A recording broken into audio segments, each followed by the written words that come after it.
Hey guys, Derek here with the Closet Doctor, and these are just a few of the great improvements that our team made in the last week. I did some garage trailer improvements today.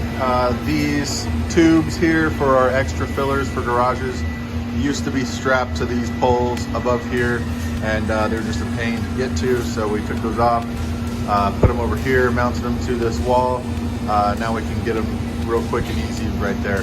Other thing we did, because the ladder was here in the way, we just moved it to the other side above the door cart, so that's where we can get it. This is our new edge banding heating cabinet.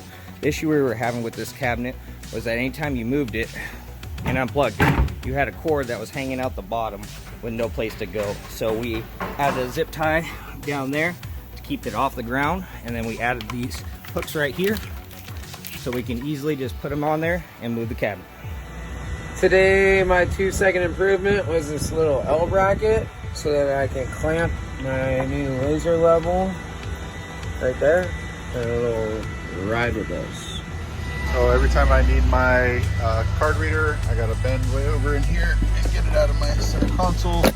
I can get it, it's just a hassle, it's a pain, it gets in the way. So my 2-second improvement for today was cut some foam out, stick it right there. It's right where I need it. I can get it quick and easy with a pen. I'm ready to go collect payment.